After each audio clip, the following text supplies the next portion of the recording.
അല്ല, അതിന് നമ്മൾ സാധാരണ മലയാളത്തിൽ ഇരുട്ട് കണ്ട് ഓട്ടയടയ്ക്കുക എന്നുള്ളൊരു പരിപാടി എന്നാണ് ഇതിനെക്കുറിച്ച് പറയുക.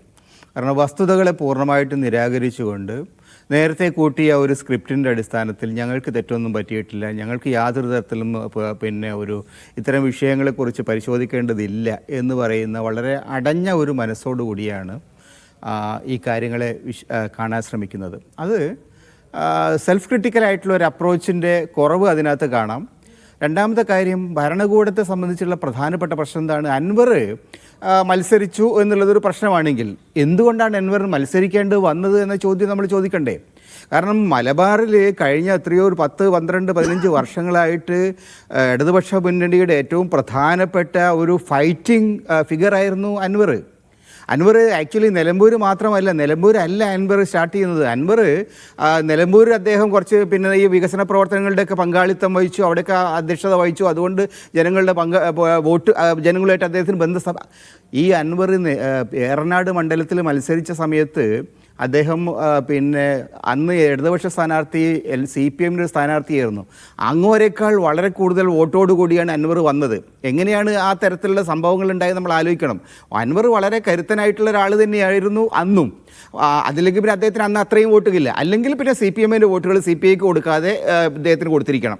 എന്താ സംഭവിച്ചതെന്നുള്ള അവരാണ് വിശദീകരിക്കേണ്ടത്. പക്ഷേ യഥാർത്ഥത്തിലുള്ള പ്രശ്നം, അൻവറിനെ പോലെ ഒരാൾ 10-15 വർഷമായിട്ട് തങ്ങളുടെ കൂടെ നിന്ന ആൾ തങ്ങളെ വിട്ടുപോകുന്നതിന് പിന്നിലുണ്ടായ കാരണം എന്ത് എന്ന് പരിശോധിക്കാനുള്ള ഉത്തരവാദിത്തമെങ്കിലും അവർക്കില്ലേ?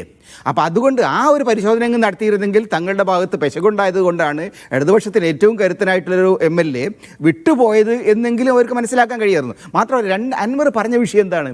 ഈ റോഡിൻ്റെ കാര്യമോ തോടിൻ്റെ കാര്യമോ റേഷനറിയുടെ കാര്യമോ ഒന്നും അല്ല അൻവർ പറഞ്ഞത് വളരെ പ്രധാനപ്പെട്ട 2-3 പ്രശ്നങ്ങളിൽ. ഒന്ന്, ഭരണത്തിൻ്റെ ഏറ്റവും പ്രധാനപ്പെട്ട ചട്ടുകമായിരിക്കുന്ന പോലീസ് സംവിധാനത്തിൽ വന്നിരിക്കുന്ന അതീവ ഗുരുതരമായ പ്രശ്നങ്ങളാണ് അൻവർ ഉന്നയിച്ചത്.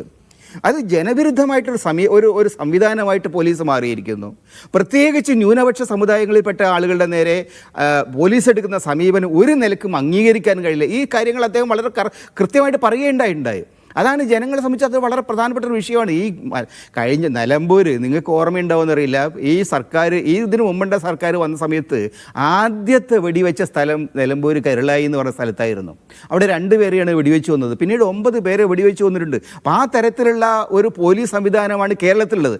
അത് സാധാരണ നിലയിലേക്കാണ് അതിൻ്റെ ഭാഗമായിട്ട് ജുഡീഷ്യൽ അന്വേഷണം വരുമ്പോൾ സർക്കാരിൻ്റെ പരിശോധനകൾ വരും. ഇതൊന്നുമില്ലാതെ 9 പേരെ പടപടാ വെടിവെച്ച് കൊല്ലുണ്ടായിട്ടുള്ളത്. അപ്പോൾ അതുകൊണ്ട് പോലീസ് സംവിധാനത്തെ സംബന്ധിച്ച് അതിൻ്റെ RSS-ഉമായിട്ടുള്ള അതിൻ്റെ ബന്ധങ്ങളെക്കുറിച്ച് അദ്ദേഹം ആരോപണം ഉന്നയിച്ചിട്ടുണ്ട്. അത് തെളിയിക്കുന്ന നിരവധി വസ്തുതകൾ പിന്നീട് പുറത്തു വന്നിട്ടുണ്ട്. ആ കാര്യങ്ങൾ പ്രത്യേകിച്ചും ഇപ്പോൾ DGP-യുടെ റിപ്പോർട്ടായിട്ട് വന്നിരിക്കുന്ന കാര്യം വളരെ ഗൗരവമുള്ളതാണ്. അന്നത്തെ ADGP അജിത് കുമാർ, അദ്ദേഹം ആരോപണം ഉന്നയിച്ച അജിത് കുമാറെ കുറിച്ച് ഇപ്പം DGP-യുടേതായിട്ട് പുറത്തു വന്നിരിക്കുന്ന റിപ്പോർട്ടിൽ അദ്ദേഹം പറയുന്നത് തൃശ്ശൂർ പൂരത്തിൻ്റെ സമയത്ത് അദ്ദേഹം കിടന്നുറങ്ങിയത് തീർത്തും തെറ്റായിട്ടൊരു കാര്യമാണ്, എന്തുകൊണ്ട് ദൂരം കലക്കാൻ പറ്റി. അപ്പോൾ ആ തരം കാര്യങ്ങളിലൊക്കെ തന്നെ അൻവർ പറഞ്ഞ വളരെ പ്രധാനപ്പെട്ട വിഷയങ്ങളിലൊന്ന് ഈ പോലീസ് ഭരണത്തിൻ്റെ, ആഭ്യന്തര ഭരണത്തിൻ്റെ കടുത്ത പരാജയമാണ്. അതാണ് ഒന്നാമത്തെ കാര്യം. അദ്ദേഹം രണ്ടാമതായിട്ട് ഉന്നയിച്ച പ്രശ്നം, ഈ മലയോര പ്രദേശത്ത് കാർഷിക മേഖലയിലുള്ള ജനങ്ങളാണ്, സാധാരണക്കാരായ മനുഷ്യരാണ്. കൃഷി അസാധ്യമായി തീർന്ന ഒരു അന്തരീക്ഷത്തിലേക്ക് ആ പ്രദേശം എത്തിച്ചേർന്നു. വന്യമൃഗങ്ങളുടെ വിഷയം ഒന്നാണ്. രണ്ടാമത്തെ പ്രശ്നം, യഥാർത്ഥത്തിൽ കാർഷിക രംഗത്തുള്ള ആളുകളുടെ സ്ഥിതി എന്താണ്? അവർക്ക് ചിലവാക്കുന്ന പണം പോലും പലപ്പോഴും തിരിച്ചു കിട്ടുന്നില്ല. ഈ തരം വിഷയങ്ങൾ. അപ്പം ഇത്തരം വളരെ ഗുരുതരമായിട്ടുള്ള സാമൂഹികവും സാമ്പത്തികവും രാഷ്ട്രീയവുമായ പ്രശ്നങ്ങളാണ് അൻവർ ഉന്നയിച്ചത്. ഇതെല്ലാം ഇടതുപക്ഷത്തിൻ്റെ ഭാഗത്ത് ഇരുന്ന ഒരാൾ തന്നെയാണ് ഇപ്പോൾ ഉന്നയിക്കുന്നത് എന്നുള്ളത് യഥാർത്ഥത്തിൽ പരിശോധിക്കേണ്ട ഒരു വിഷയമാണ്. അതുകൊണ്ടാണ് ഒരു തരം സെൽഫ് ക്രിട്ടിക്കലായിട്ടൊരു അപ്രോച്ച് പോലും ഈ സംസ്ഥാന കമ്മിറ്റിയുടെ പ്രസ്താവനയിൽ കാണുന്നില്ല എന്ന് പറയേണ്ടി വരിക. അതുകൊണ്ടാണ് ഞാൻ പറഞ്ഞത്, ഇത് ഇരുട്ടുകൊണ്ട് ഓട്ടയടയ്ക്കുന്ന ഒരു പരിപാടിയാണ്.